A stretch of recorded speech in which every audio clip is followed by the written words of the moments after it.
Welcome to Dark Echoes Crime, where we expose the darkest secrets hidden behind closed doors, the crimes that shatter perfect facades, and the justice that finally catches up to those who think they're untouchable. Let's get straight into it. The lights of Courtroom 4B in the Harris County Criminal Justice Center cast harsh shadows across the faces of everyone present that humid Tuesday morning in August.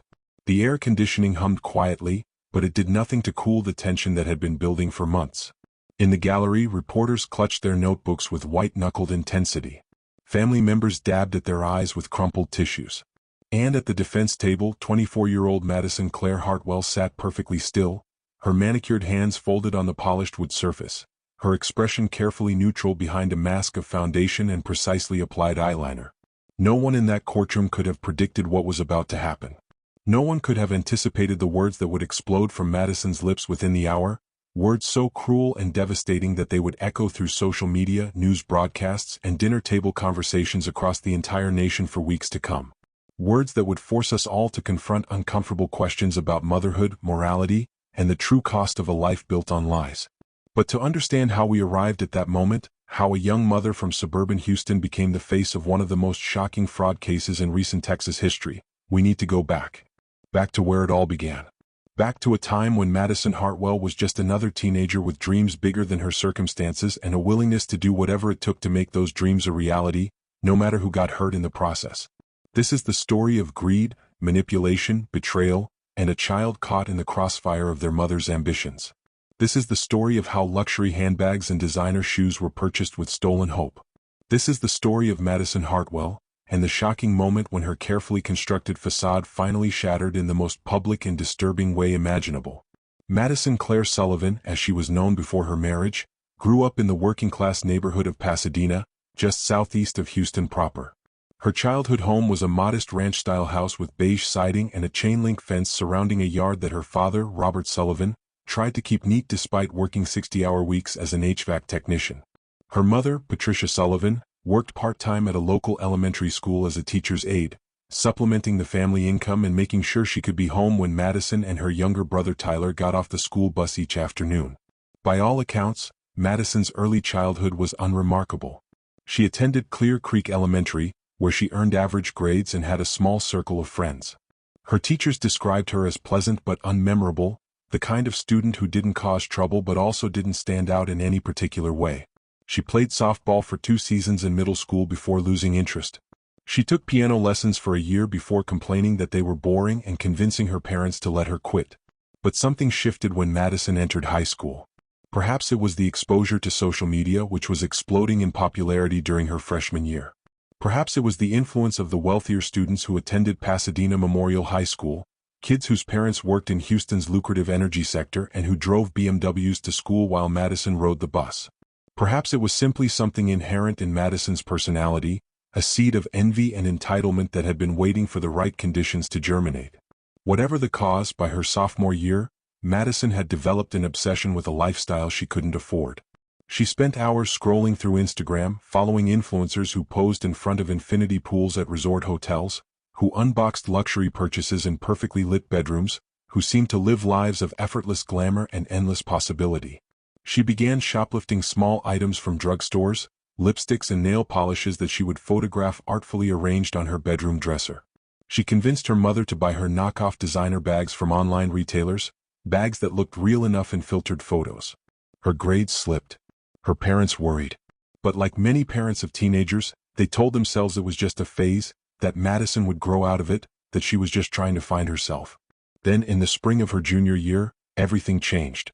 Madison met Derek Hartwell at a party thrown by a classmate whose parents were out of town. Derek was 21, handsome in a generic way with his athletic build and carefully styled hair, and he had recently started working at his father's successful car dealership. He drove a Mustang. He bought bottles at clubs. He represented everything Madison thought she wanted. Their relationship moved quickly. Derek was drawn to Madison's youth and her obvious adoration of his lifestyle. Madison was drawn to the restaurants Derek took her to, the gifts he bought her, the way her social media engagement skyrocketed when she posted photos of herself in his car or at the upscale venues he brought her to. Her follower count climbed. Strangers left comments calling her beautiful, asking where she got her outfits, telling her they wished they had her life. Madison dropped out of high school 3 months into her senior year. Her parents were devastated, but Madison didn't care. She had moved in with Derek, into a luxury apartment in the Galleria area that his father helped pay for. She spent her days at the gym, at brunch spots, shopping at the mall, documenting it all for her growing Instagram audience. She felt like she had finally escaped the boring, middle-class life her parents had lived. She felt like she was finally becoming the person she was meant to be. Then she got pregnant. Madison was 18 when she took the pregnancy test in the marble bathroom of Derek's apartment. She stared at the 2 pink lines for a long time, her mind racing through scenarios. Derek wasn't ready to be a father. She wasn't ready to be a mother. A baby would ruin everything, would trap her in exactly the kind of ordinary life she had worked so hard to escape. She thought about not telling him. She thought about handling it quietly. But then another thought occurred to her, one that made her heart beat faster with possibility rather than fear. A baby could be content. Pregnancy photos, gender reveal parties, nursery decoration videos, all of it could translate into more followers, more engagement, maybe even sponsorship deals. She had seen other young mothers build entire brands around their families. Why couldn't she do the same? When she told Derek, his reaction was mixed. He wasn't thrilled, but he didn't run either. His father, concerned about appearances and wanting Derek to do the right thing, pushed for marriage. Madison agreed immediately. A wedding meant more content, more attention, another step closer to the influencer lifestyle she craved. They were married at a country club in a ceremony paid for largely by Derek's parents. Madison wore a dress she couldn't afford and charged to a credit card she had no plan to pay off. She posted dozens of photos, each one carefully edited to perfection. The comments poured in. Congratulations. So beautiful. Relationship goals. 3 months later, Madison gave birth to a daughter. She named her Kaylee Rose Hartwell, choosing a name that sounded pretty rather than meaningful. The baby had Derek's dark hair and Madison's blue eyes. She was healthy and by all accounts beautiful. But Madison didn't feel the rush of maternal love that everyone had promised her would come. She felt trapped. She felt resentful. The baby cried constantly. The baby needed constant attention. The baby made it impossible to maintain the lifestyle and image Madison had worked so hard to cultivate. Derek's enthusiasm for fatherhood lasted approximately 6 weeks. Then he went back to working long hours at the dealership, going out with friends, essentially living his life as if nothing had changed. Madison was left alone in the apartment with a screaming infant. Her body changed, her social media engagement dropping because new mothers posting about spit-up and sleepless nights weren't as aspirational as the content she used to create. She tried. For a few months, she genuinely tried to make it work. She posted photos of Kaylee in expensive baby clothes. She photographed the nursery from flattering angles. She filtered and edited until her postpartum body looked almost like her pre-pregnancy one. But the comments weren't the same. Her follower growth stagnated. Brands didn't reach out. The life she thought she would have remained frustratingly out of reach. That's when Madison started looking for other options. Options that didn't involve actually working a regular job, which she considered beneath her. Options that would give her access to the money she needed to maintain her lifestyle and grow her online presence. Options that, as it would turn out, were completely illegal. It started small, almost accidentally. Madison had been scrolling through her phone while Kaylee napped, half watching a true crime documentary about identity theft. The criminals in the documentary had been caught, of course, but Madison found herself wondering about the mechanics of it. How hard could it really be? People's information was everywhere online. Social security numbers, birth dates, addresses, all of it floating around in data breaches and careless social media posts. She started researching. She discovered forums on the dark web where stolen information was bought and sold. She learned about synthetic identities, combinations of real and fake information used to open fraudulent accounts. She learned about money mules and cash-out methods. She learned that with the right information and enough boldness, it was possible to access credit in other people's names, to make purchases that they would be responsible for, to essentially live off of other people's financial identities while they remained completely unaware. Madison's first attempt was clumsy. She used information from a former classmate, a girl named Jennifer Chin who had been valedictorian and was now studying engineering at Rice University. Madison found Jennifer's social security number in a data breach database. She found her mother's maiden name through genealogy websites. She knew Jennifer's birthday because they had been in the same grade. With this information, Madison applied for a credit card online, having it sent to a P.O. box she had rented specifically for this purpose. It worked. The credit card arrived. Madison activated it with trembling hands, half expecting police to burst through the door at any moment. But nothing happened. She made a small purchase at Target, just $50 of baby supplies. Still nothing happened. Jennifer Chin, busy with her demanding course load at Rice, didn't check her credit report. She had no idea that an account had been opened in her name. Emboldened, Madison made larger purchases. Designer handbags, expensive shoes, a new laptop. She photographed everything, posting the items to her Instagram with vague captions about working hard and treating herself. Her followers ate it up. Her engagement numbers started climbing again. Brands began reaching out about potential partnerships, wanting to work with someone who clearly had disposable income and aspirational taste.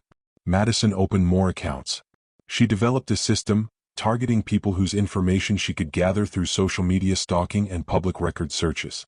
She preferred victims around her age, people who were busy with college or starting their careers, people who might not notice fraudulent accounts right away. She was careful to keep individual balances relatively low, assuming that smaller amounts would be less likely to trigger immediate attention. For almost a year she got away with it. The money flowed in through fraudulent credit cards and store accounts.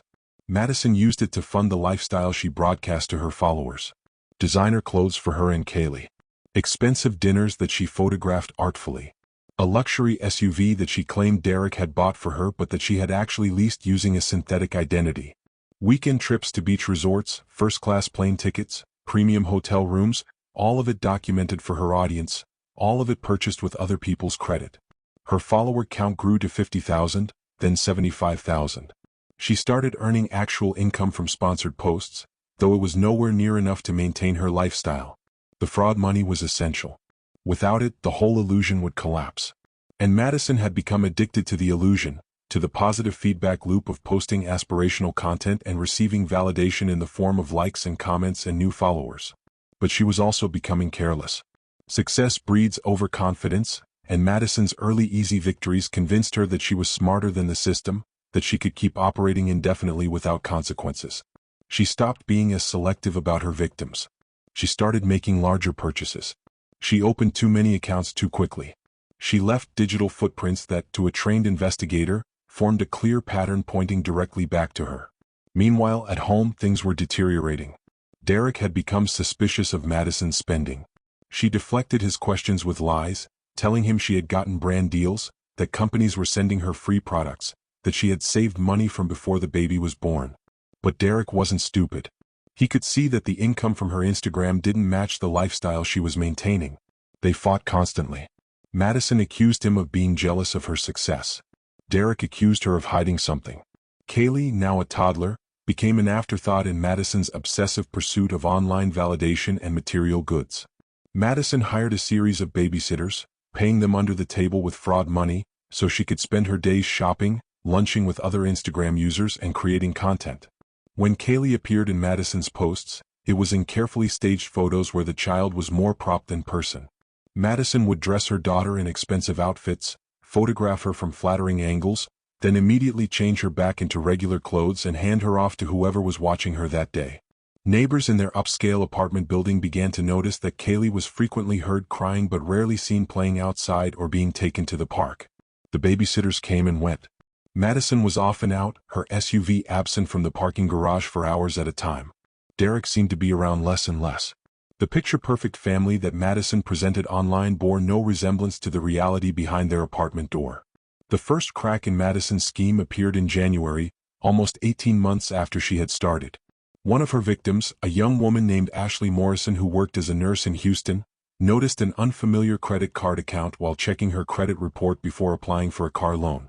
Ashley immediately contacted the credit card company and filed a fraud report with the police. The investigation began slowly, as these things do, with detectives trying to trace the account back to whoever had opened it. Then another victim came forward. And another. By March, the Houston Police Department's Financial Crimes Unit had identified a pattern: multiple fraudulent accounts opened using similar methods, all linked to addresses in the greater Houston area, all making purchases at overlapping sets of luxury retailers and restaurants. Detective Marcus Reynolds, a 15-year veteran of the Financial Crimes Unit, took the lead on the case. He was a patient, methodical investigator, the kind of detective who believed that financial criminals always made mistakes if you looked closely enough. He began compiling data on the fraudulent accounts, looking for connections, building a timeline, following the money. The break came from an unlikely source.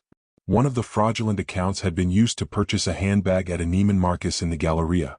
The transaction had been declined initially due to suspected fraud, but the person making the purchase had called the credit card company, impersonating the victim, and convinced them to authorize the charge. Security cameras captured the entire interaction, including clear footage of Madison's face as she stood at the counter, her phone pressed to her ear, confidently lying her way through the verification process. Detective Reynolds obtained the footage. He ran Madison's image through facial recognition software and social media searches. Within hours, he had identified her. Madison Hartwell, age 23, Instagram user with 78,000 followers, self-described lifestyle influencer and mother. Her social media presence was a treasure trove of evidence, post after post showing items that matched purchases made on the fraudulent accounts, locations that aligned with transaction records, a timeline that perfectly corresponded with the fraud pattern. Reynolds dug deeper. He obtained warrants for Madison's financial records, her phone records, her internet search history. He found everything. The dark web forum visits. The searches for victim information. The spreadsheet she had created, stupidly keeping it on her laptop, that tracked which fraudulent accounts she had opened and what she had purchased on each. Madison had believed she was being clever, but in reality she had left a digital trail that made the detective's job almost easy. On a Thursday morning in late April, Detective Reynolds and 4 other officers arrived at Madison and Derek's apartment with a warrant for Madison's arrest. Derek was at work. Kaylee was with a babysitter. Madison was alone, still in her pajamas, scrolling through Instagram and planning her content for the day. She had no idea that her world was about to implode. When she opened the door and saw the officers, her first reaction wasn't fear but confusion. She actually asked if they were at the wrong apartment. Then Detective Reynolds introduced himself, explained that they had a warrant for her arrest on charges of identity theft, credit card fraud, and wire fraud. Madison's face went pale. Her hands started shaking. She tried to stammer out something about a misunderstanding, but Reynolds had heard it all before. He calmly informed her of her rights while another officer went inside to collect evidence, including Madison's laptop, phone, and documents. Madison was taken to the Harris County Jail, booked, fingerprinted, and photographed. Her mug shot, devoid of the filters and perfect lighting she used for her Instagram photos, would later be plastered across news websites and social media, a stark contrast to the carefully curated image she had spent years crafting. She was arraigned the following day. The charges were extensive. Prosecutors had identified 43 victims whose information Madison had used to commit fraud, with total losses exceeding $370,000. The news spread quickly. Local news stations picked up the story first, drawn by the contrast between Madison's social media persona and her alleged crimes. Then regional outlets picked it up. Then national outlets. The narrative was irresistible to the media, a young Instagram influencer funding her luxury lifestyle through identity theft, a picture-perfect online life revealed as a fraud in every sense of the word. Madison's Instagram account, which she could no longer access from jail, was flooded with comments from former followers expressing shock, betrayal, and anger. Screenshots of her posts were shared widely, with people pointing out specific items that had been purchased with fraud money, criticizing her for parading stolen goods as symbols of success. Derek was blindsided. He had suspected Madison was hiding something, but he had never imagined the scale of her deception. When confronted by investigators, he cooperated fully, providing access to shared financial records and confirming that he had no knowledge of Madison's fraud scheme. The investigation cleared him of any criminal involvement, but his life was upended nonetheless. His reputation was damaged. His family was horrified. And he was left to care for Kaylee while trying to figure out what his marriage had actually been. Madison's parents, Robert and Patricia Sullivan, were devastated. They had watched their daughter transform from a difficult teenager into what they had hoped was a successful adult. They had believed Madison when she said she was earning money from Instagram, when she showed them photos of brand partnerships and sponsored content. They had been proud, even if they didn't fully understand what their daughter did for a living. Now they faced the reality that Madison had been living a lie, that everything they thought they knew about her adult life was built on crime and deception. Madison's bail was set at $200,000. Derek refused to help. Madison's parents couldn't afford it. She remained in jail for 3 weeks before a bail bondsman, sensing publicity opportunities, agreed to post bond in exchange for exclusive rights to Madison's story. Madison was released, fitted with an ankle monitor, and ordered to remain in Harris County while awaiting trial. The media circus intensified. Reporters staked out the apartment. Madison couldn't go anywhere without being recognized, without someone filming her on their phone or shouting questions or insults. Her Instagram account was eventually suspended after too many users reported it. She created a new one, thinking she could control the narrative, but it was immediately flooded with hostile comments and quickly suspended as well. The online persona she had built her entire adult life around was gone, destroyed by her own actions. Madison pleaded not guilty at her initial hearing. Her court-appointed attorney, a public defender named Veronica Santos who was overworked and underpaid, advised her that the evidence against her was overwhelming and that her best option was to negotiate a plea deal. But Madison refused to accept responsibility. She insisted she had been framed. She claimed someone else must have used her information to commit the crimes. She seemed genuinely unable or unwilling to confront what she had done. As the months passed and the trial date approached, Madison's situation grew more desperate. Derek filed for divorce and full custody of Kaylee. He had documentation of Madison's neglect, testimony from babysitters who had seen Madison prioritize her social media presence over her daughter's care, evidence that Madison had spent fraud money on luxury goods for herself while sometimes forgetting to buy adequate food or supplies for their child. The custody hearing was brutal. Madison showed up in designer clothes that she could no longer afford, her hair and makeup perfect, seemingly more concerned with how she looked than with the testimony being given about her failures as a mother. The judge granted Derek full custody with Madison receiving supervised visitation rights. Madison's reaction was muted. She seemed more upset about the optics of losing custody than about the actual separation from her daughter. In the parking lot after the hearing, a reporter asked Madison if she regretted her actions now that she had lost custody of her child. Madison's response was chilling. She said, and this is a direct quote, that Kaylee would be fine with Derek, that kids were resilient, that she needed to focus on her own situation right now. There was no emotion in her voice, no tears, no indication that she grasped the magnitude of what had just happened. The trial was scheduled for August, more than a year after Madison's arrest. In the intervening months, the prosecution had built an airtight case. They had testimony from 43 victims, many of whom had suffered significant financial and emotional harm from Madison's fraud. They had the security footage from Neiman Marcus. They had Madison's laptop, which contained her spreadsheet tracking her criminal activities. They had her search history, her dark web forum visits, her communications with sellers of stolen information. They had credit card statements, purchase records, shipping confirmations. They had social media posts that Madison had foolishly failed to delete before her arrest, posts that could be directly linked to specific fraudulent purchases. Madison's defense was weak. Attorney Santos tried to argue that Madison had been mentally unwell, suffering from postpartum depression and poor judgment. But Madison undermined this defense at every turn. She showed no remorse. She continued to maintain her innocence despite overwhelming evidence. She seemed more concerned with how she was being portrayed in the media than with the legal consequences she faced. Santos knew they were heading for a conviction. She advised Madison repeatedly to accept a plea deal, to show remorse, to take responsibility. Madison refused. The trial began on a Tuesday morning in early August, in the same courthouse where Madison's custody hearing had taken place. Judge Harold Matthews presided, a stern man in his early 60s with a reputation for being fair but unsympathetic to white-collar criminals who showed no remorse. The jury was selected over 2 days, 12 citizens from Harris County who would be responsible for determining Madison's fate.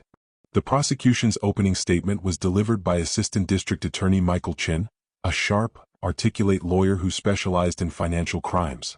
He laid out the case methodically, explaining how Madison had stolen the identities of 43 people, opened fraudulent accounts in their names, and spent over $370,000 on luxury goods and experiences to fund her social media presence.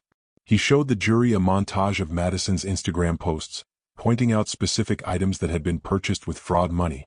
He explained how Madison's victims had discovered the fraud, how they had suffered damaged credit, countless hours spent disputing charges, and emotional distress from having their identities violated. Chen's presentation was devastating in its thoroughness. He didn't just present facts, he told a story. The story of Madison's greed, her callous disregard for the people she hurt, her obsession with an online persona at the expense of both her victims and her own daughter. He painted Madison as someone who had chosen crime not out of desperation but out of entitlement, someone who believed that her desire for luxury goods justified stealing from hardworking people. The defense's opening statement was far less compelling. Santos tried to humanize Madison, talking about her difficult transition to motherhood, her struggles with self-esteem, her youth and poor judgment. But she couldn't refute the evidence. She could only ask the jury to consider Madison's circumstances and mental state when evaluating her guilt. It was a losing strategy before it even began. The prosecution called its first witness, Ashley Morrison, the nurse whose credit report check had started the entire investigation. Ashley took the stand, her voice shaking slightly as she explained how she had discovered the fraudulent account. She described the horror of realizing someone had been using her identity, the weeks she spent on the phone with credit bureaus and police, the denial of her car loan application because her credit score had been damaged. She explained how violated she felt, how the experience had made her paranoid about her personal information, how she still checked her credit report obsessively more than a year later. Chen asked Ashley if she had ever met Madison Hartwell before. Ashley said no. Chen asked if she had ever given Madison permission to use her information or open accounts in her name. Ashley said absolutely not. Chen asked Ashley to describe the impact of the fraud on her life. Ashley's eyes filled with tears as she explained the stress, the financial burden of disputing charges, the emotional toll of having her identity stolen. In the gallery, several spectators wiped at their own eyes. At the defense table, Madison sat expressionless, occasionally checking the manicure on her nails. The cross-examination was brief. Santos had no real defense to offer. She asked Ashley a few gentle questions about the timeline of events and then let her go. The jury watched Madison carefully during this exchange, clearly trying to gauge her reaction to Ashley's testimony. Madison provided nothing, her face a carefully maintained mask of detachment. Over the next 3 days, the prosecution called victim after victim to the stand. Each one told a similar story. Each one described the shock and violation of discovering fraudulent accounts in their name. Each one detailed the time and money spent trying to fix the damage Madison had caused. Some victims had lost job opportunities because background checks revealed the fraudulent activity on their credit reports. Some had been denied apartments or loans. Some had suffered relationship problems because of the financial stress. All of them had been hurt by Madison's actions. Throughout this testimony, Madison remained detached. She occasionally whispered to her attorney. She drank water from a plastic cup. She adjusted her clothes and hair. But she never showed any emotion in response to the parade of people whose lives she had damaged. Observers in the gallery began to murmur about her cold demeanor. Reporters noted it in their coverage. The jury took notice as well, their expressions growing harder each time Madison failed to react to another victim's story. The prosecution then called Detective Marcus Reynolds to the stand. Reynolds was an experienced witness, calm and professional as he walked the jury through the investigation. He explained how he had identified the pattern of fraudulent accounts, how he had obtained the security footage from Neiman Marcus, how he had used facial recognition and social media searches to identify Madison. He described executing the search warrant at Madison's apartment and what they had found there. Chen introduced evidence into the record, including Madison's laptop. Reynolds explained the spreadsheet that had been found on the device, a detailed tracking document that listed victim names, social security numbers, account numbers, purchase amounts, and dates. The jury passed around printed copies of the spreadsheet, their faces reflecting growing disgust at the methodical nature of Madison's criminal enterprise. Chen then played the security footage from Neiman Marcus. The courtroom watched in silence as Madison stood at the counter, her phone pressed to her ear, confidently impersonating a victim to get a declined charge approved. Her voice could be heard on the audio providing the victim's information, asserting that yes, she had authorized the purchase, growing slightly irritated when the credit card company's security questions took too long. When the charge was finally approved, Madison smiled, thanked the sales clerk, and walked away with her purchase without a hint of shame or concern. The impact on the jury was visible. Several jury members shook their heads. One woman crossed her arms and leaned back in her chair, her expression hardening. Madison seemed oblivious to the effect the footage was having. She watched herself on the screen with what appeared to be detached interest, as if she were watching a character in a movie rather than evidence of her own criminal behavior. Reynolds testified for an entire day, methodically laying out every piece of evidence the investigation had uncovered. The dark web forum visits where Madison had learned how to commit identity theft. The searches for victim information. The fraudulent credit card applications. The purchase records that matched items in Madison's social media posts. The financial records showing Madison had no legitimate income to support her lifestyle. The testimony of the babysitters who confirmed Madison spent most of her time shopping and creating social media content rather than caring for her daughter. Santos's cross-examination of Reynolds was largely ineffective.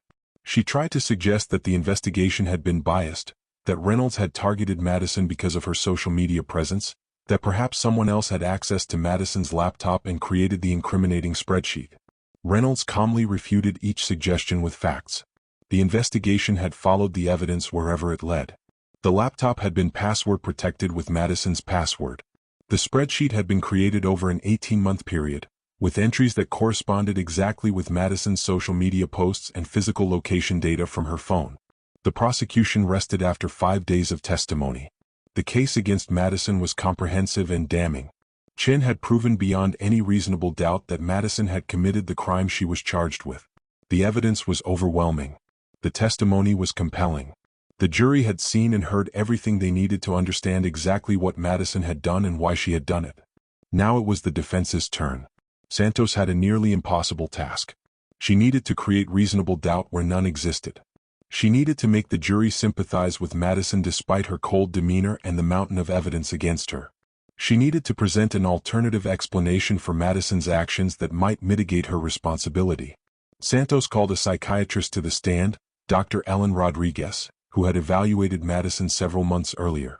Dr. Rodriguez testified that Madison showed signs of narcissistic personality disorder, characterized by grandiosity, lack of empathy, and a need for admiration. She explained that people with this disorder often have difficulty accepting responsibility for their actions and may not fully comprehend the harm they cause to others.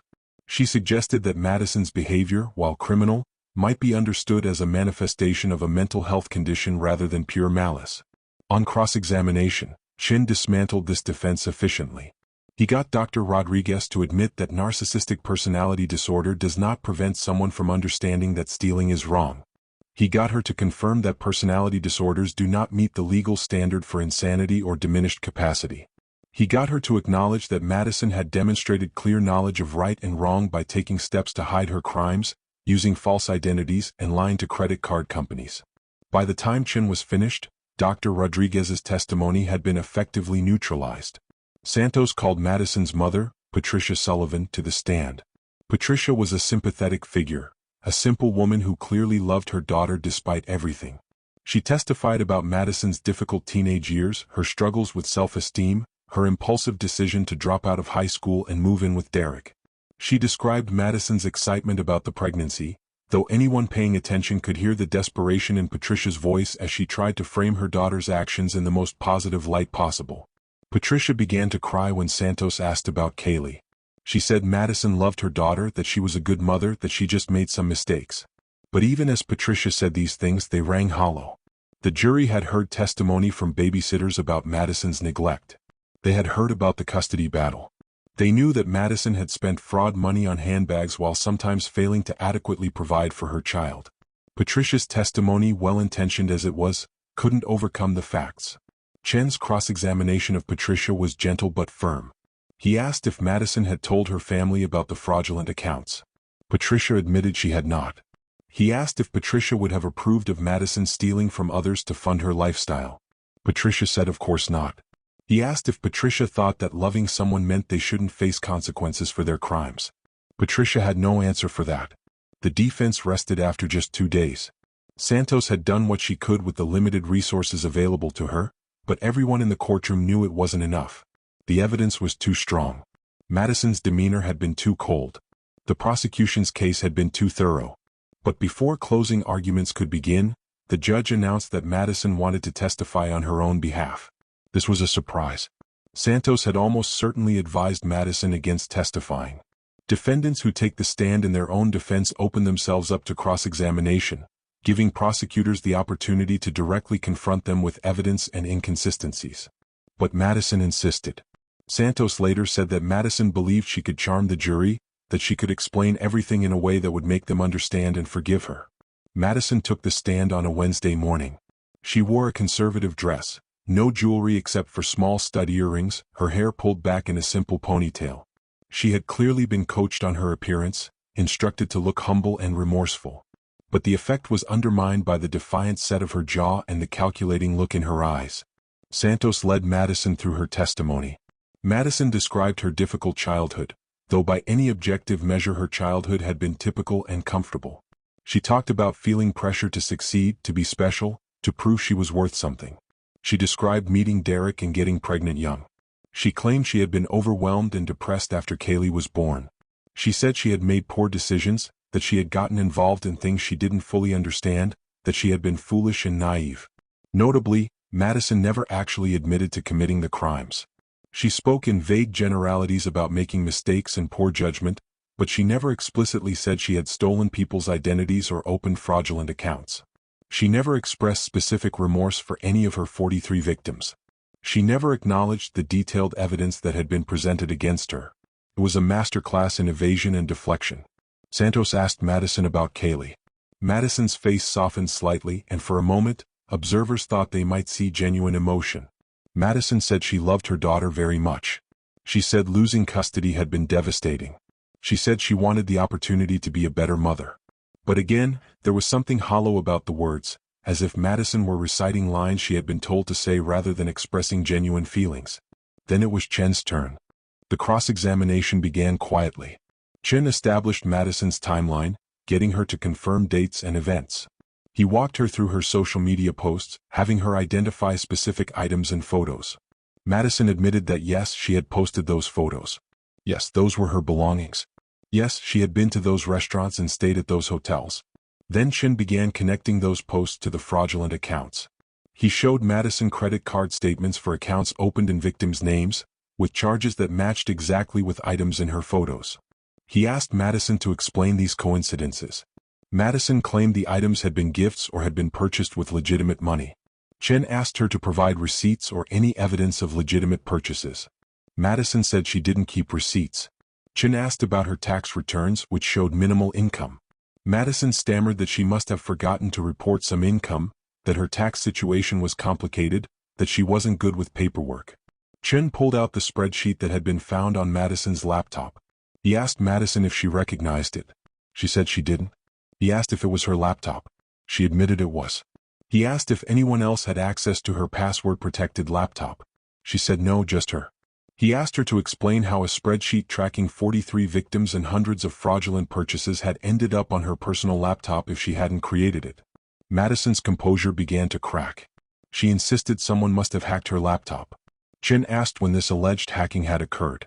Madison couldn't provide a date. He asked if she had reported this hacking to police. She admitted she hadn't. He asked if she had noticed anything unusual about her laptop before her arrest. She said no. He asked how a hacker could have accessed her laptop, created a detailed spreadsheet over 18 months, and never been detected. Madison had no answer. She looked to her attorney for help, but Santos could only watch. This was Madison's choice, Madison's testimony, Madison's disaster. Chen then played the Neiman Marcus security footage again. He paused it on a frame showing Madison's face clearly visible as she spoke on the phone. He asked Madison if that was her in the video. She admitted it was. He asked what she was doing in that video. Madison claimed she was buying a gift for someone. Chen asked who. Madison said she couldn't remember. He asked her to explain why the credit card used for that purchase was in the name of one of her victims, a woman Madison claimed never to have met. Madison said maybe there had been some mix-up at the credit card company. Chen's voice grew harder. He asked Madison if she was claiming that 43 separate credit card mix-ups had occurred, all coincidentally benefiting her. Madison's face flushed. She said she didn't know how to explain what had happened. Chen asked if perhaps the explanation was simply that she had committed identity theft and fraud. Madison shook her head but couldn't formulate a coherent denial. The cross-examination continued for hours. Chen methodically destroyed every claim Madison had made. He confronted her with evidence at every turn. He pointed out inconsistencies in her testimony. He got her to admit facts that undermined her defense. And throughout it all, Madison grew more agitated, more defensive, more obviously guilty. Finally, Chen asked Madison about her victims. He called them by name. Ashley Morrison, Jennifer Chin, Marcus Williams, Sarah Thompson. 43 names, 43 real people whose lives Madison had damaged. He asked Madison if she felt remorse for what she had done to these people.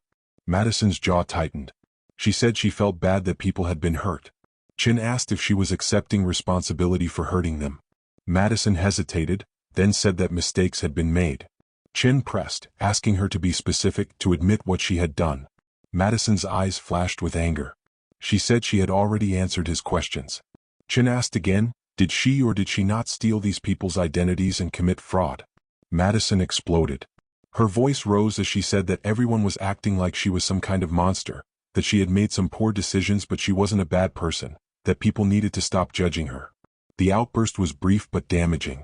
The jury saw exactly what Chen wanted them to see: Madison's anger and defensiveness, her refusal to take responsibility, her focus on herself rather than her victims. Chen let the moment hang in the air for a beat, then quietly said he had no further questions. Madison left the stand, her face red, her hands shaking. She had accomplished exactly the opposite of what she had intended. Instead of charming the jury, she had revealed her true character: selfish, defensive, and utterly lacking in remorse. The closing arguments began the following day. Chen stood before the jury and delivered a masterful summation of the prosecution's case. He reviewed the evidence systematically, reminding the jury of each piece of testimony, each document, each victim's story. He emphasized Madison's calculated approach to her crimes, the spreadsheet she had kept, the 18 months she had spent stealing from innocent people. He talked about the victims, their suffering, the ripple effects of Madison's actions on their lives. But then Chin did something unexpected. He talked about Kaylee. He talked about a little girl who had been neglected by a mother more interested in Instagram likes than in her daughter's well-being. He talked about how Madison had spent fraud money on designer handbags while sometimes failing to provide adequate food or supplies for her child. He talked about how Madison had treated her own daughter as a prop for social media content rather than as a human being deserving of love and care. Chen's voice was steady but passionate as he told the jury that this case was about more than financial crimes. It was about a woman who had chosen luxury goods over integrity, social media validation over human decency, personal gratification over maternal responsibility. He asked the jury to hold Madison accountable, not just for her crimes, but for the values she represented, values of selfishness and entitlement that had caused real harm to real people. Santos's closing argument was competent but ultimately ineffective. She asked the jury to consider Madison's youth, her mental health struggles, her difficult transition to motherhood. She suggested that Madison's actions, while wrong, were driven by desperation and poor judgment rather than malice. She reminded the jury that Madison was a person, not a monster, and that people who make mistakes deserve compassion. But Santos's words couldn't overcome the weight of the evidence or the impact of Madison's own testimony. The jury had seen who Madison really was. They had heard her victims. They had watched her refuse to take responsibility. Compassion requires remorse, and Madison had shown none. The jury deliberated for less than 4 hours. When they returned to the courtroom, their faces were solemn. The foreperson stood and delivered the verdict. Guilty on all counts. Identity theft, credit card fraud, wire fraud, 43 separate counts in total. Madison's face went pale. Her mother sobbed in the gallery. Derek, who had been present for the entire trial, showed no reaction. Judge Matthews scheduled sentencing for 2 weeks later. Madison was remanded to custody immediately, her bail revoked. As bailiffs approached to take her away, Madison turned and looked desperately toward the gallery, searching for her mother's face. Patricia Sullivan was crying too hard to meet her daughter's eyes. Those 2 weeks between verdict and sentencing were agonizing for Madison. She was back in county jail, stripped of the designer clothes and perfect makeup that had been her armor. She was just another inmate in an orange jumpsuit, sleeping on a thin mattress, eating institutional food, her Instagram account a distant memory. Santos filed a motion for leniency, arguing that Madison was a first-time offender who deserved a chance at rehabilitation rather than a lengthy prison sentence. The prosecution filed their own sentencing memorandum, recommending a significant prison term that would reflect the seriousness of Madison's crimes and the number of victims she had harmed. Several victims submitted impact statements to be considered during sentencing. The sentencing hearing was scheduled for a Thursday morning. The courtroom was even more crowded than it had been during the trial. Reporters filled the media section. Victims and their families occupied multiple rows of the gallery. Madison's parents sat near the back, Patricia still looking devastated, Robert stoic and withdrawn. Derek was present with his attorney, prepared to provide a statement about Madison's neglect of Kaylee and his request that any sentencing consider the need to protect the child from further harm. Judge Matthews took the bench at 9 o'clock sharp. He looked down at the assembled crowd, then at Madison, who stood at the defense table with Santos beside her. The judge's expression was unreadable, but those familiar with his reputation knew he had little patience for financial criminals who showed no remorse. Matthews began by addressing the seriousness of the crimes. He noted that Madison had victimized 43 people, causing financial losses exceeding $370,000, not to mention the immeasurable emotional harm and damaged credit that would affect her victims for years to come. He noted that Madison's crimes were not impulsive or momentary lapses in judgment, but rather a calculated, sustained criminal enterprise that she had operated for 18 months. The judge then invited victims who wished to speak to approach the podium. One by one they came forward. Ashley Morrison, the nurse whose credit check had started the investigation, spoke about the ongoing anxiety she felt about her personal information. Marcus Williams, a graduate student, talked about how the fraud had delayed his ability to secure student loans, nearly forcing him to drop out of his program.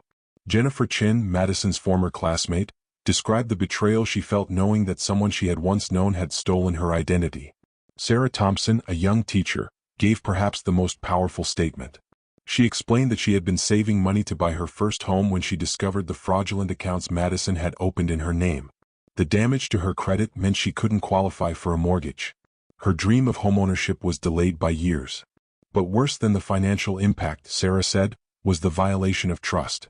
She had done everything right, worked hard, been responsible with her money, and still she had been victimized by someone who felt entitled to steal from her. Sarah's voice broke as she said that she hoped the court would send a message that this kind of behavior was unacceptable, that people's lives and identities mattered, that there were real consequences for treating other human beings as means to an end. Throughout the victim's statements, Madison stood with her head slightly bowed, her face carefully neutral. Observers couldn't tell if she was actually listening or simply enduring. Even now, even after conviction, even facing sentencing, she showed no visible emotion, no tears, no remorse. Then Derek took the podium. His statement was brief but devastating. He described coming home from work to find Kaylee unchanged and unfed because Madison had been too busy photographing her new handbag for Instagram. He described Madison spending hours editing photos while their daughter cried in her crib. He described confronting Madison about her neglect and being told that she needed to focus on building her brand, that Kaylee would be fine, that Derek was being dramatic. Derek's voice was steady but his pain was evident as he told the court that Madison had never truly bonded with their daughter, that she had viewed Kaylee as content rather than as a child, that even now she seemed more concerned about her own image and situation than about the daughter she had lost custody of. He asked the court to ensure that any sentence included provisions to protect Kaylee from further emotional harm. When Derek finished and returned to his seat, Judge Matthews looked directly at Madison. He asked if she wished to make a statement before sentencing. This was her final opportunity to express remorse, to take responsibility, to show some human feeling for the people she had hurt. Santos quietly advised Madison to stick to the prepared statement they had worked on together, a simple expression of remorse and a promise to do better. Madison nodded. She turned to face the judge and for a moment, it seemed like she might actually do what her attorney had advised. But then something shifted in Madison's expression. Later, psychologists and criminal behavior experts would analyze that moment endlessly, trying to understand what triggered what happened next. Perhaps it was the accumulated stress of months in jail. Perhaps it was the strain of maintaining her facade for so long. Perhaps it was simply that Madison's narcissism and entitlement were so deeply ingrained that even at this crucial moment, she couldn't suppress them. Madison opened her mouth to speak, and what came out was not the rehearsed statement of remorse that Santos had prepared. "Your Honor," Madison began, her voice tight with barely controlled emotion. "I know everyone expects me to stand here and apologize, to cry and say I'm sorry and beg for mercy. But I'm tired of pretending. I'm tired of everyone acting like I'm this terrible person because I wanted to give my daughter a better life than what I had."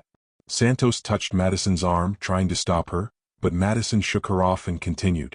"Everyone talks about these victims like they were personally harmed by me. But most of them didn't even notice the charges until months later. Most of them got their money back from the credit card companies. Nobody actually lost anything real. But I'm the one sitting in jail. I'm the one who lost everything. I'm the one whose life is ruined." The courtroom had gone completely silent. Judge Matthews's expression had shifted from neutral to something much harder. In the gallery, victims and their families were staring at Madison with expressions of shock and growing anger. Madison's voice rose as she continued. "And everyone wants to talk about Kaylee, about what a terrible mother I am. But none of you understand what it's like to have a baby when you're not ready, To have your whole life taken away from you, to be trapped with a screaming infant when you're barely an adult yourself. Santos was frantically whispering to Madison, trying to get her to stop, to sit down, to end this disastrous monologue. But Madison was beyond listening. Something had broken loose inside her, some dam that had been holding back her true feelings, and now everything was pouring out in a toxic flood. Derek gets to be the hero, the poor abandoned husband and father. But where was he when Kaylee was crying at 2 a.m? Where was he when I was alone all day with a baby while he was out working and seeing his friends? He gets to walk away and everyone sympathizes with him, but I'm the villain. Madison turned slightly, her eyes scanning the gallery until they found her parents. Patricia was crying silently, her hand over her mouth. Robert's face had gone rigid with horror at what his daughter was saying. And my parents, Madison continued, her voice dripping with bitterness, sitting there acting devastated and ashamed. But this is partly their fault too. They raised me in that boring house in that boring neighborhood with nothing special about any of it.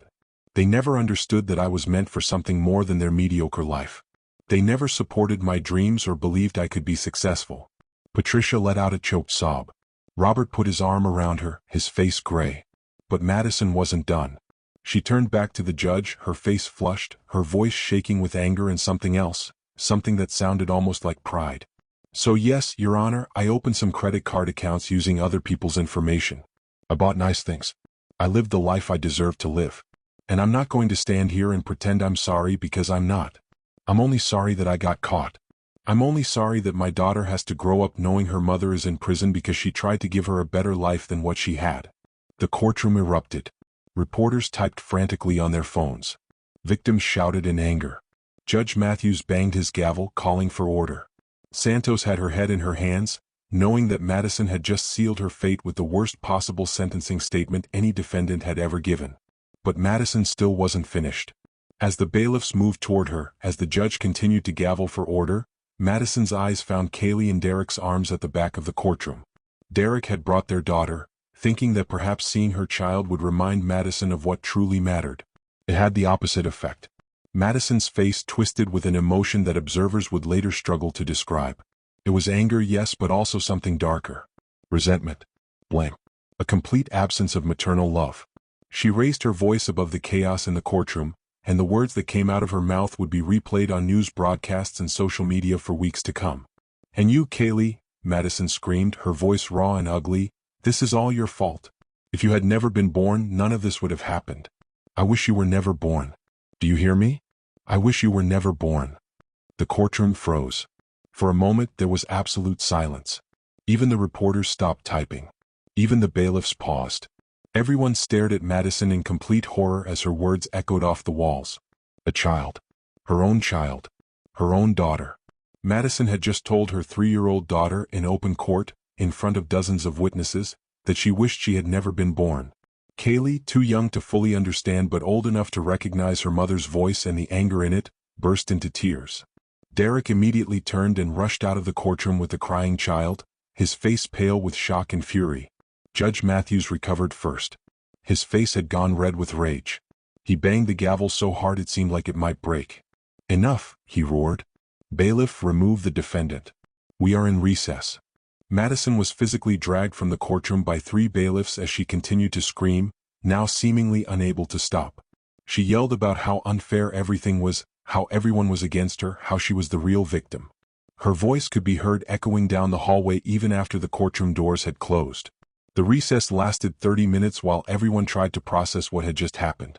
Santos sat at the defense table looking shell-shocked, knowing that her client had just committed professional suicide in the most spectacular way possible. Prosecutors Chen and his team conferred quietly, equally stunned but knowing that Madison had just made their sentencing recommendation seem insufficient. The gallery buzzed with conversation. Reporters filed stories in real time, the headline practically writing itself. Teen mom tells daughter, I wish you were never born, during fraud trial sentencing. The video would be everywhere within hours. Madison's face, contorted with rage as she screamed at her own child, would become one of the most infamous courtroom images in recent memory. Patricia Sullivan had collapsed into her husband's arms, sobbing uncontrollably. She kept repeating, that's not my daughter, that's not my daughter, as if saying it enough times might make it true. But it was her daughter. It was Madison, stripped of all pretense, all carefully curated image, revealing exactly who she was at her core. When court reconvened, Madison was brought back in, now in restraints, her face blotchy from crying, her eyes red. But there was still defiance in her expression, still that stubborn refusal to accept responsibility for her actions or acknowledge the magnitude of what she had just done. Judge Matthews stared at Madison for a long moment before he spoke. When he did, his voice was cold and hard. "Ms. Hartwell, in 27 years on the bench, I have never witnessed such a display. I have seen remorseless defendants before. I have seen defendants who tried to justify their crimes. But I have never seen a defendant use their own child as a scapegoat for their criminal behavior. What you said to your daughter just now is unforgivable. That child will carry those words with her for the rest of her life." Madison started to speak, to protest, but Matthews cut her off sharply. "You will not speak again unless I specifically ask you a question. You have said more than enough." The judge shuffled papers on his bench, though it was clear he had already made his decision.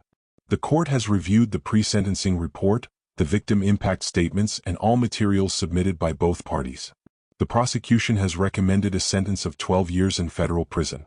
The defense has requested leniency and probation. Having heard the defendant's statement, having witnessed her complete lack of remorse, having seen her blame everyone including her own child for consequences of her own criminal actions, I find that neither recommendation is appropriate." Santos closed her eyes, knowing what was coming. "Ms. Hartwell, you committed 43 separate counts of identity theft and fraud over an 18-month period. You stole over $370,000. You caused immeasurable harm to your victims. You showed calculation and premeditation in your crimes. You maintained a spreadsheet tracking your illegal activities. You lied under oath during your testimony. And today, you have demonstrated that you feel no remorse whatsoever for any of it." Judge Matthews leaned forward, his voice growing harder. "You have also demonstrated profound neglect of your child, treating her as a prop for social media rather than as a human being deserving of love and care. And just now, you verbally abused that child in this courtroom, telling her that you wished she had never been born, blaming her for the consequences of your own criminal choices." The judge paused, letting his words sink in. "The purpose of sentencing is not merely punishment, though punishment is certainly warranted here. It is also deterrence, both specific and general. We must deter you from ever engaging in such behavior again. We must deter others who might be tempted to commit similar crimes. And we must send a message that this behavior, this callous disregard for others, this complete absence of human empathy, will not be tolerated." Madison's face had gone pale. She seemed to finally understand that her outburst had consequences far beyond the momentary satisfaction of expressing her anger. "On each count of identity theft, I sentence you to 18 months in federal prison, to run concurrently. On each count of credit card fraud, I sentence you to 2 years in federal prison, to run concurrently. On the wire fraud charges, I sentence you to 8 years in federal prison, to run consecutively with the other sentences." Santos quickly did the math. A total of 10 years. Madison would serve at least 8.5 years even with good behavior. But Judge Matthews wasn't done.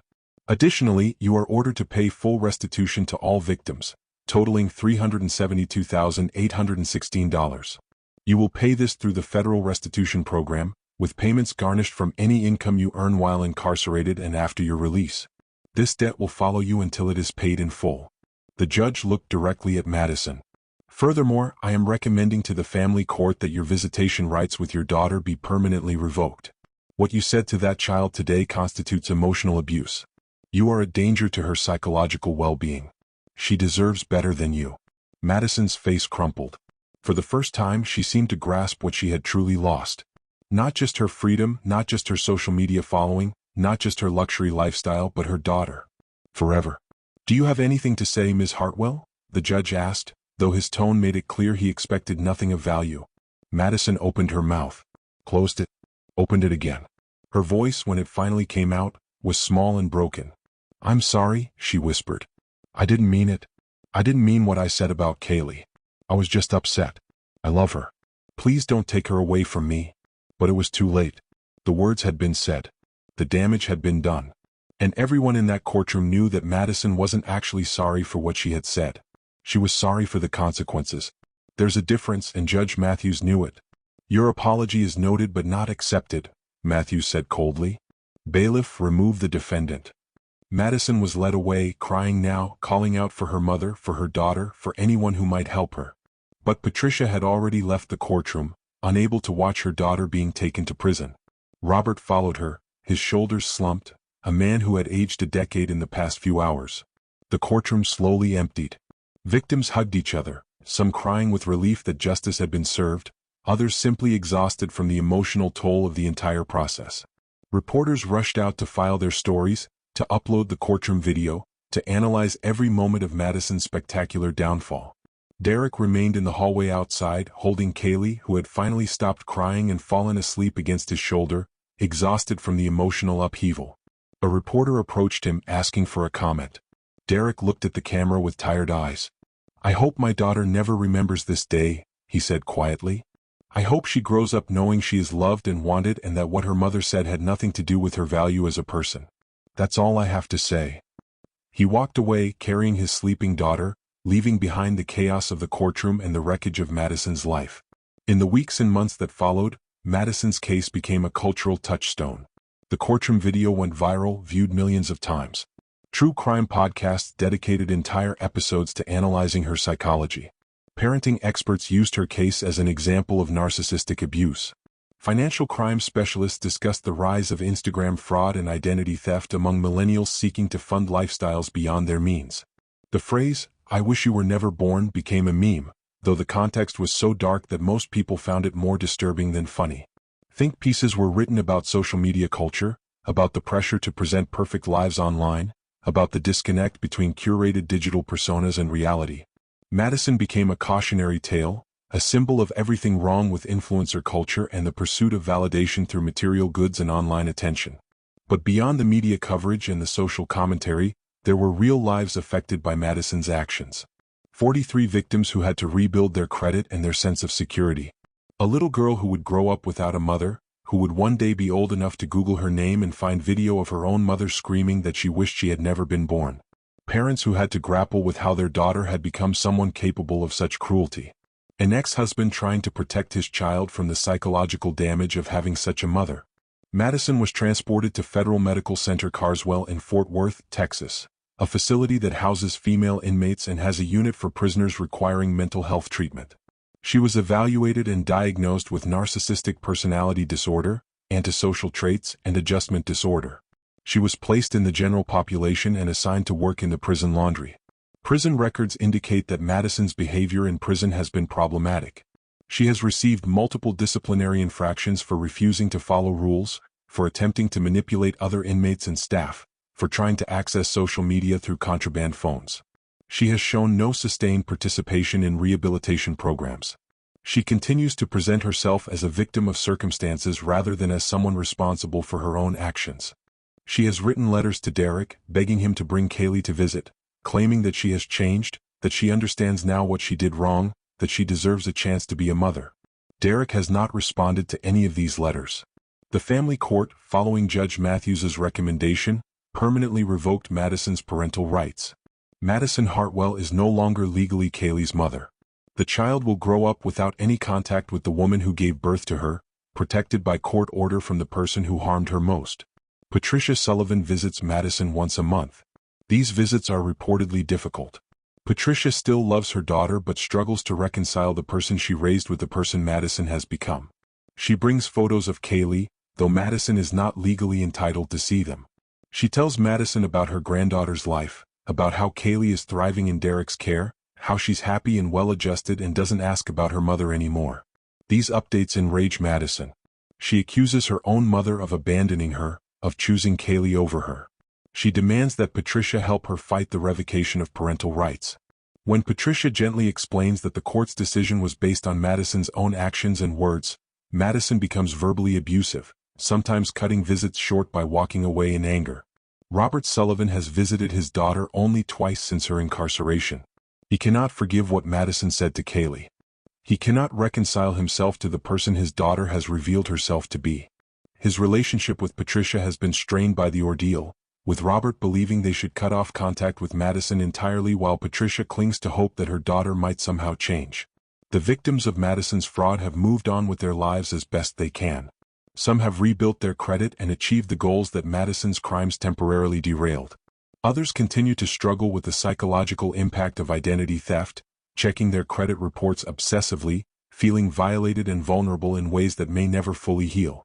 Ashley Morrison, the nurse whose credit check started the investigation, gave an interview 6 months after Madison's sentencing. She said that she felt no satisfaction in Madison's imprisonment. She simply felt sad that someone had made such destructive choices, that a child had been caught in the crossfire, that lives had been damaged by one person's greed and entitlement. She said she hoped Madison would eventually feel genuine remorse, not for Madison's sake but for Kaylee's, so that the little girl might one day understand that her mother's failures were not her fault. Derek has full custody of Kaylee and has been in a relationship with a woman named Jennifer for the past year. Jennifer is kind to Kaylee, treating her with the maternal warmth that Madison never provided. Derek has been in therapy to process the trauma of his marriage to Madison and to ensure he can be the best parent possible to his daughter. He has changed his last name and Kaylee's last name to his mother's maiden name, Brooks, severing the final legal connection to the Hartwell name and the infamy associated with it. Kaylee is now 5 years old. She attends kindergarten and loves dinosaurs and drawing and playing with her friends. She sometimes asks about the woman in the photos at her grandparents' house, the woman her grandmother says is her mother. Derek has been advised by child psychologists to be honest with Kaylee in age-appropriate ways, to help her understand that sometimes people make very bad choices, that those choices are never the fault of children, that Kaylee is loved and wanted and valuable exactly as she is. Someday, Kaylee will be old enough to search the internet and find the courtroom video. She will see her mother's face twisted with rage. She will hear those words, "I wish you were never born." Derek dreads that day. He has been working with therapists to prepare for it, to have the right words ready, to help his daughter understand that her mother's cruelty was a reflection of Madison's own damage and not a reflection of Kaylee's worth. But for now, Kaylee is a happy child who knows she is loved. She calls Jennifer Jen, and draws pictures for her. She asks Derek to read her favorite books over and over. She plays and laughs and grows, largely unaware of the darkness that surrounds her origin story. Derek considers this a gift, this window of innocent childhood before the weight of knowledge descends. Madison has 8.5 more years in prison, assuming good behavior, which her record so far suggests is not guaranteed. She will be 33 when released, her 20s entirely consumed by incarceration. She will emerge into a world that has moved on without her, where her daughter has grown up and built a life that doesn't include her, where the social media landscape she once obsessed over has evolved beyond recognition, where she carries the burden of her crimes and the infamy of her courtroom outburst. There is no evidence that Madison has developed genuine insight into her behavior. Prison mental health evaluations continue to note her lack of empathy, her tendency to externalize blame, her inability to accept responsibility for her actions. Treatment providers have recommended ongoing therapy, but Madison's participation has been minimal and resistant. The question that haunts everyone who knows this case is whether Madison is even capable of change. Are people like her, people with such profound narcissism and such absent empathy, able to develop the kind of moral understanding that might lead to genuine remorse?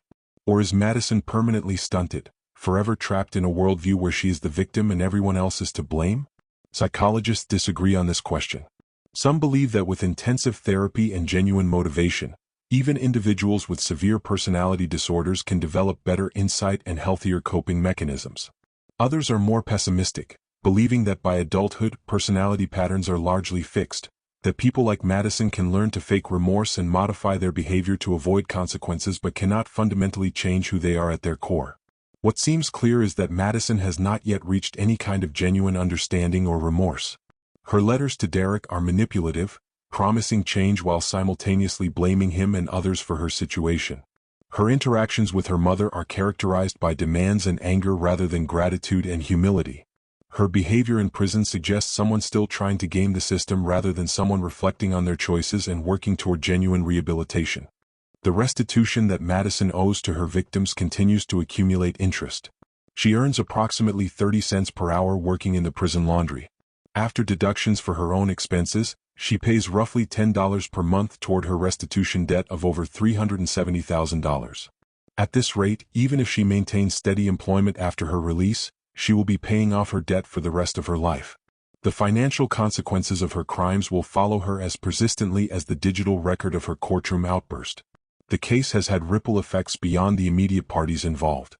Instagram and other social media platforms have faced increased scrutiny about the culture of materialism and fakery they enable. There have been calls for greater verification of sponsored content, for transparency about how influencers actually fund their lifestyles, for consequences when influencers engage in fraud or misleading advertising. Some influencers have responded to the Madison Hartwell case by being more transparent about their finances, showing behind-the-scenes reality alongside the curated glamour, acknowledging that social media represents a highlight reel rather than complete reality.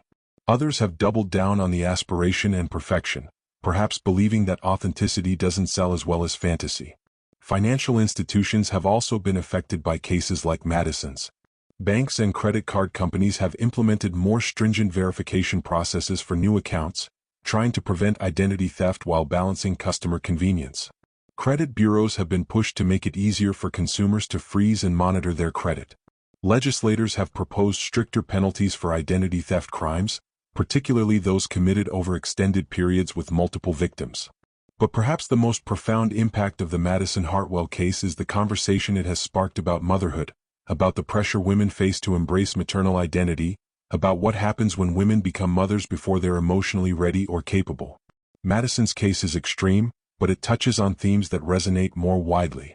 There is the question of whether Madison should have become a mother at all, whether she had the emotional capacity for it, whether anyone should become a parent when they lack basic empathy and are primarily motivated by narcissistic needs. There is the question of what support systems might have helped, whether earlier mental health intervention could have changed the trajectory, whether our society does enough to help young mothers who are struggling. These are not questions with easy answers. Madison made choices, and those choices had consequences.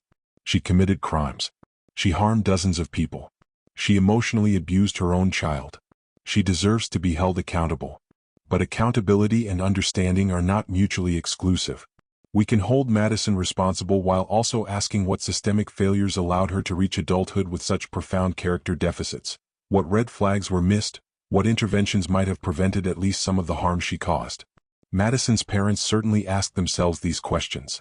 Patricia Sullivan has spoken to therapists and support groups, trying to understand where things went wrong, what she might have done differently, whether there were signs she missed when Madison was younger. She has found no satisfying answers. Sometimes people make destructive choices despite having loving parents and adequate opportunities. Sometimes mental illness and personality disorders develop despite our best efforts at prevention. Sometimes we simply cannot save people from themselves. Derek asks different questions. He wonders how he missed the signs that Madison was not just immature but fundamentally damaged. He wonders if staying with her longer might have somehow protected Kaylee from more harm, or if leaving sooner would have been better. He wonders if there was ever a version of Madison capable of being a good mother, or if that possibility never existed at all.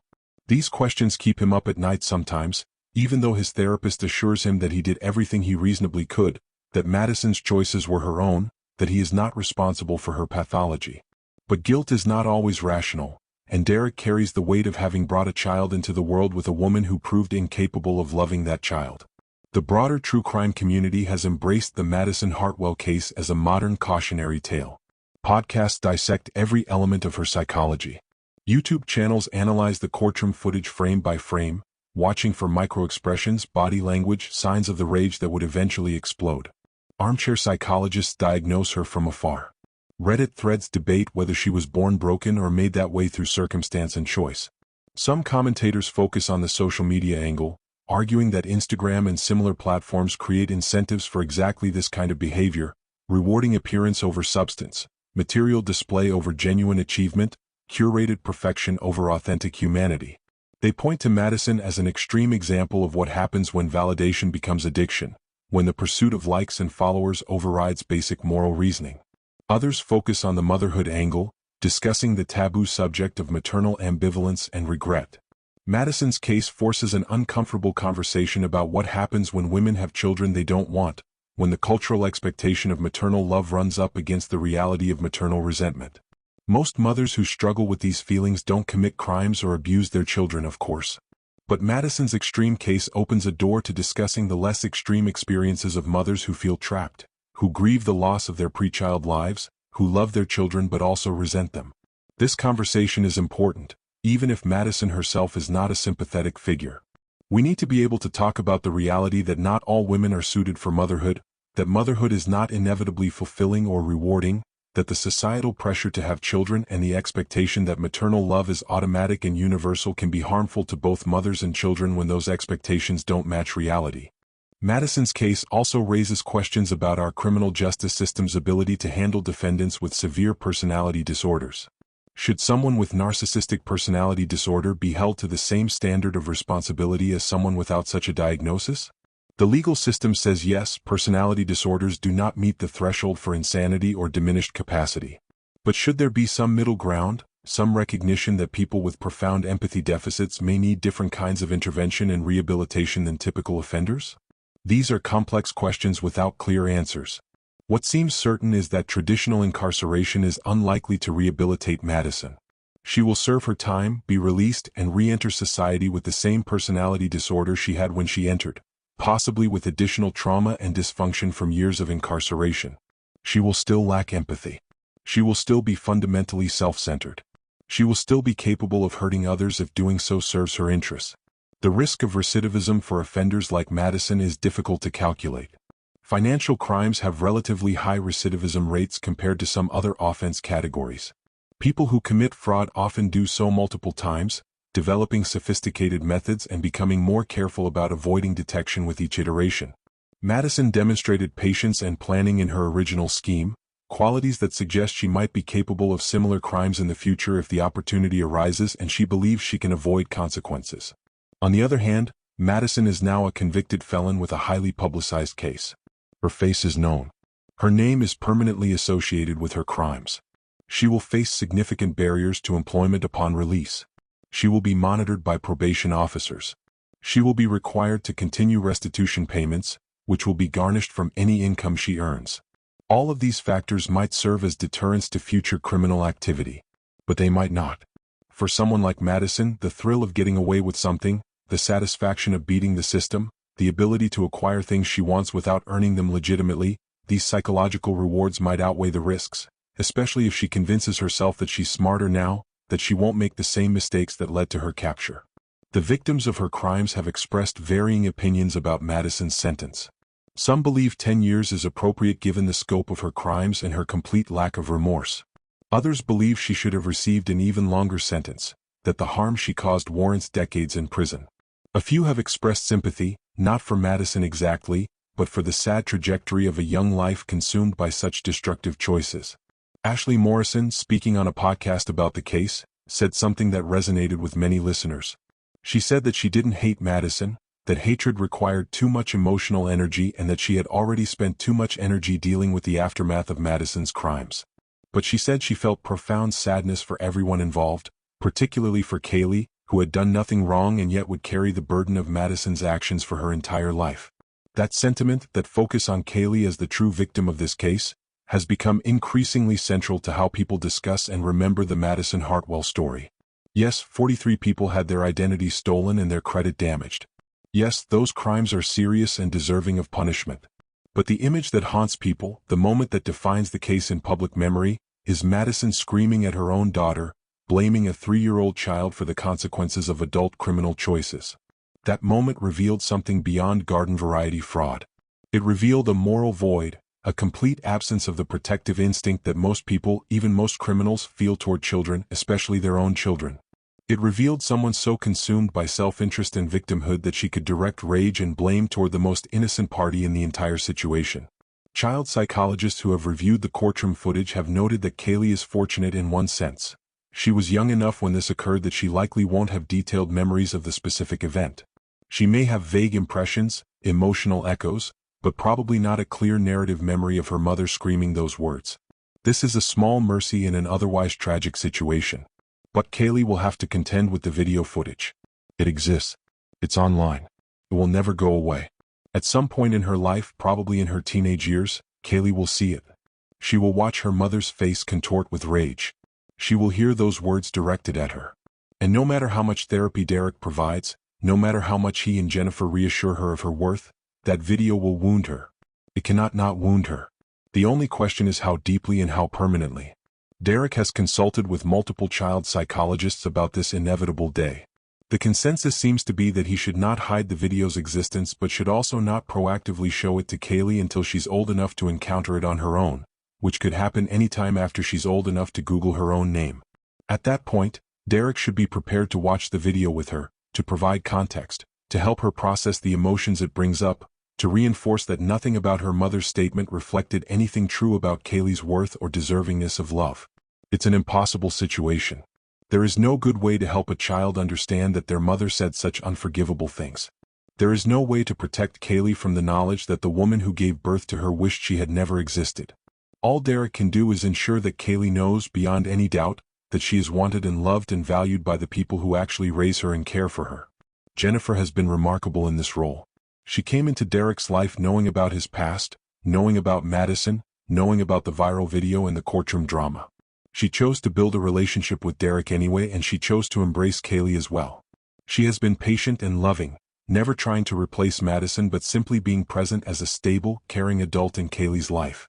Derek has expressed gratitude for her presence, acknowledging that he couldn't do this alone, that Kaylee needs positive female role models to counter the toxic example of her biological mother. The question of whether Derek will ever tell Kaylee the full truth about why her mother is in prison is another thorny issue. Child psychologists recommend age-appropriate honesty, gradually revealing more details as Kaylee grows old enough to understand them. She already knows her mother made bad choices, and that's why she can't see her. Eventually she'll need to know about the fraud, the victims, the systematic nature of Madison's crimes. She'll need to understand that her mother's problems were not about Kaylee but about Madison's own character deficits and choices. But there's a balance to strike. Kaylee should know the truth, but she should not be burdened with every ugly detail before she's emotionally ready to process them. Derek is committed to finding that balance, to answering Kaylee's questions honestly but not overwhelming her with information she's not mature enough to handle. Meanwhile, inside Federal Medical Center Carswell, Madison continues her sentence largely disconnected from the real-world impact of her actions. She has reportedly complained to other inmates about how unfair her sentence is, how she's being punished more harshly because her case got media attention, how other people commit worse crimes and serve less time. She has shown little awareness of the specific harms she caused or why her courtroom outburst was so shocking and unforgivable. This lack of insight is documented in her prison records. A psychological evaluation conducted 8 months into her sentence noted that Madison continues to minimize her criminal behavior, rationalize her choices, and deflect blame onto others including her victims, her ex-husband, her parents, and her daughter. The evaluator concluded that Madison showed no progress toward rehabilitation and recommended continued monitoring and treatment, though the evaluator also expressed pessimism about Madison's capacity for genuine change. Other inmates have described Madison as difficult to get along with. She reportedly tries to establish hierarchies, to find people she can manipulate or control, to position herself as somehow above the other prisoners.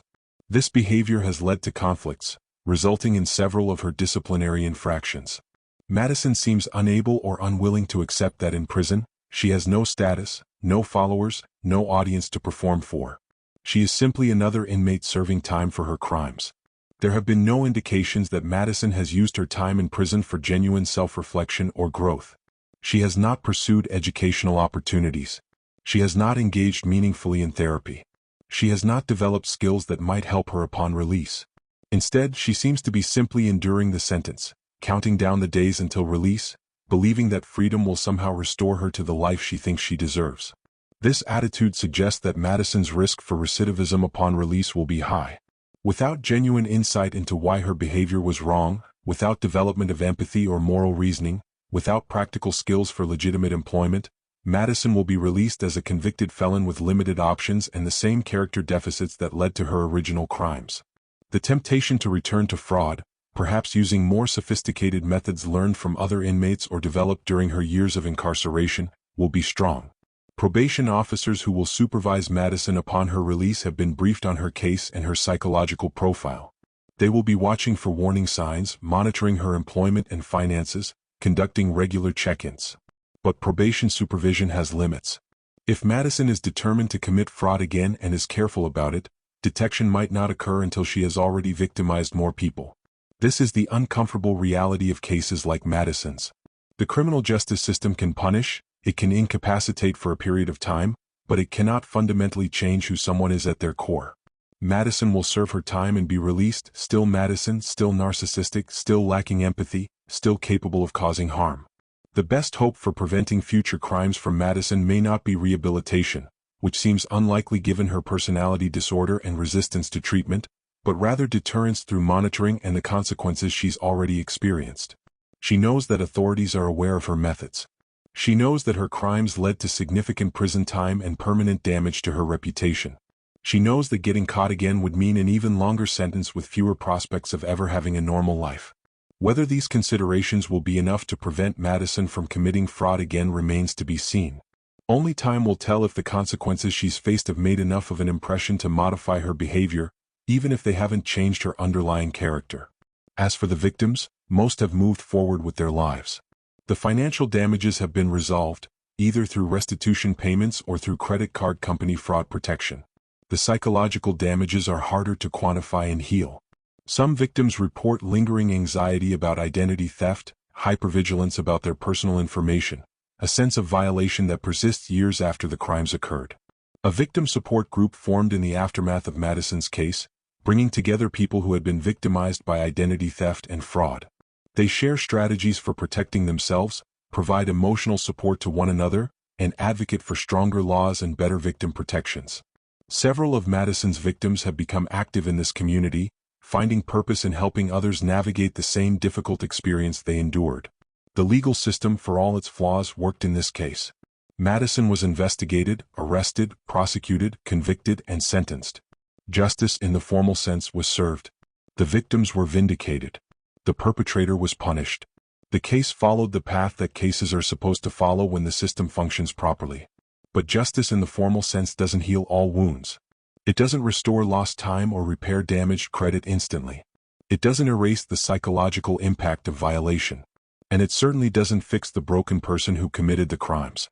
Madison sits in prison, largely unchanged, while her victims rebuild their lives and her daughter grows up without her.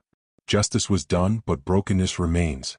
This is the reality of crime and punishment that true crime enthusiasts sometimes lose sight of in the drama of courtroom revelations and shocking outbursts.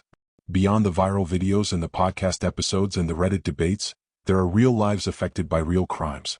There are victims dealing with tangible consequences. There are children growing up in the shadow of their parents' choices. There are families fractured by the revelation of who their loved ones truly are.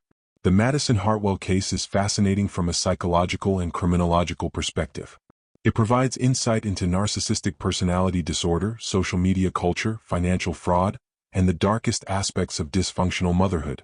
It offers dramatic moments like the courtroom outburst that capture public attention and spark important conversations. But it's also a tragedy. A tragedy for the 43 people who had their identities stolen. A tragedy for Madison's parents, who lost the daughter they thought they knew. A tragedy for Derek, who has to help his daughter understand an incomprehensible situation. And most of all, a tragedy for Kaylee, an innocent child who will carry the burden of her mother's crimes and cruelty for the rest of her life. This case should make us think about the kind of people we elevate and celebrate in our culture. Madison was building a following based on nothing but the appearance of success funded by crime. She was accumulating admirers who wanted to be like her, who envied her lifestyle, who believed the illusion she was presenting. What does it say about our culture that such empty performance can attract such validation? What does it say about our values that material display matters more than substance or character? These are uncomfortable questions, but Madison's case forces us to confront them. She is an extreme example, certainly. Most Instagram influencers are not committing fraud. Most people seeking online validation are not narcissistic criminals. But Madison's case exists on a continuum, and that continuum includes a lot of behavior that falls short of criminality but still reflects problematic values and priorities. The obsession with appearance over reality. The pursuit of validation from strangers.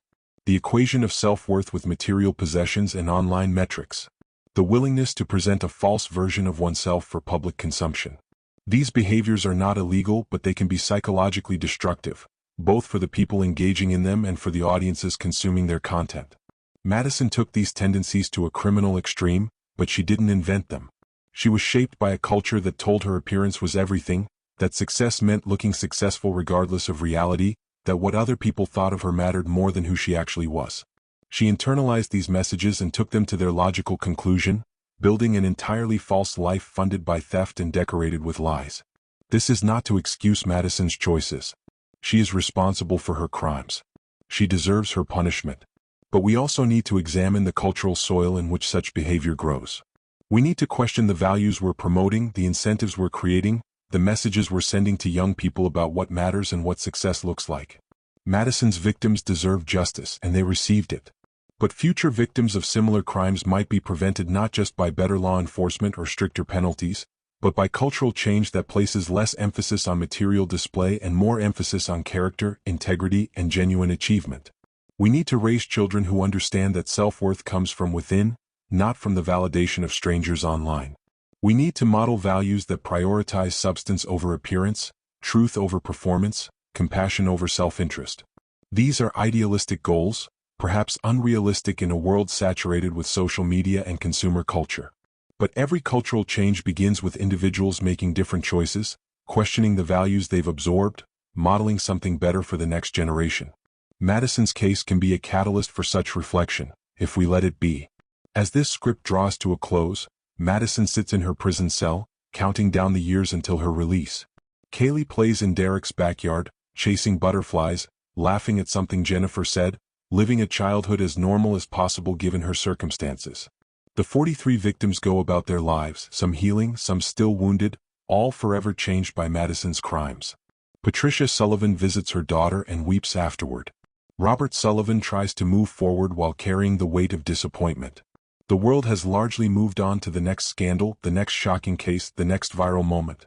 But for those directly affected by Madison Hartwell's crimes, the story continues. It's not a story with a clean ending or a satisfying resolution. It's a story of ongoing consequences, of wounds that heal slowly if at all, of a little girl growing up without a mother and a mother growing old in prison without her child. It's a story that will unfold over decades as Kaylee learns the truth about her origins, as Madison eventually exits prison and tries to build some kind of life, as the victims continue to process what happened to them. In 10 years, Kaylee will be a teenager. Madison will be released from prison, if she maintains good behavior. Will Madison try to reconnect with her daughter? Will Kaylee want anything to do with the woman who said she wished she'd never been born? Will Derek allow contact even if Kaylee wants it? These questions don't have answers yet. The story is still being written. What we know now is this. Madison Hartwell committed serious crimes that harmed dozens of people. She showed no remorse. She blamed everyone but herself, including her own child. She received a significant prison sentence. Justice was served, though justice is never as satisfying or complete as we might hope. We also know that a little girl named Kaylee deserves better than the mother she was given. She deserves to grow up knowing she was wanted, knowing she has value, knowing that her mother's cruelty was about Madison's brokenness and not about Kaylee's worth. With Derek's love and Jennifer's care and proper therapeutic support, perhaps Kaylee will grow up healthy despite her beginning. Perhaps she will become living proof that we are not doomed by our origins, that loving caregivers can overcome the damage done by biological parents, that resilience is possible even in the face of profound rejection. That would be the best possible outcome of this tragic case. Not Madison's rehabilitation, which seems unlikely. Not perfect healing for all the victims, which is probably impossible. But Kaylee's thriving despite everything. Kaylee growing up whole and healthy and happy, living proof that even the cruelest words and the most damaging actions cannot define us if we have people who love us and help us understand the truth about our worth. This is the story of Madison Hartwell, the Instagram fraudster who screamed, "I wish you were never born," at her own daughter in open court. It's a story about greed, narcissism, crime, and consequences. But more than that, it's a story about the collateral damage of selfish choices, about innocence caught in the blast radius of other people's dysfunction, about the long-term ripple effects of actions taken in service of ego and entitlement. It's a story that should make us think about our values, about our culture, about social media, about motherhood, about justice, about what really matters in life and what doesn't, about who we want to be and who we don't want to become. Madison Hartwell is serving 10 years in federal prison. Her daughter is being raised by her ex-husband and his girlfriend. Her victims are rebuilding their lives. Her parents are dealing with the shame and grief of having a daughter who became someone unrecognizable. The courts have done their work. The system has functioned. And yet the story continues because the consequences of our actions extend far beyond our sentences, far beyond our intentions, far into the future in ways we can never fully anticipate. So now, having heard this entire story, having followed Madison from her working-class childhood through her fraudulent Instagram lifestyle to her shocking courtroom outburst and imprisonment, what do you think? Do you believe Madison Hartwell received an appropriate sentence? Should it have been longer? Shorter? Should someone with her psychological profile be sentenced differently than someone without such a severe personality disorder? Do you believe Madison can change? Is there any possibility that she might develop genuine remorse and empathy during her remaining years in prison? Or is she fundamentally incapable of such growth? What about Kaylee? What responsibilities, if any, should Derek have toward Madison once Kaylee is an adult and can make her own choices about contact? Should he facilitate a relationship if Kaylee wants one? Or should he continue to protect his daughter from Madison's toxicity regardless of Kaylee's age? And what about the broader cultural questions this case raises? What responsibility do social media platforms have for the culture of materialism and fakery they enable? What can we do as a society to promote healthier values and protect vulnerable people from the pressure to present false versions of themselves online? These are not simple questions with obvious answers. They require thought, nuance, consideration of competing values and interests. But they're worth asking. They're worth debating. Because cases like Madison Hartwell's don't emerge from nowhere. They emerge from a culture, from values, from systems and structures that shape behavior and choices. Share your thoughts in the comments below. What's your verdict on Madison Hartwell? What's your moral stance on her crimes, her punishment, her future? What lessons should we take from this case? How can we prevent similar tragedies in the future? This is your chance to be heard, to contribute to the conversation, to share your perspective on one of the most shocking and disturbing criminal cases in recent memory. The story of Madison Hartwell and the daughter she wished had never been born is a story that demands response, that requires us to think deeply about justice, responsibility, motherhood, and what kind of society we want to build. Leave your verdict below. And remember, behind every viral video, behind every shocking headline, behind every dramatic courtroom moment, there are real people living with real consequences. Let's treat their stories and their suffering with the seriousness and compassion they deserve. This has been Dark Echoes Crime. Thank you for listening.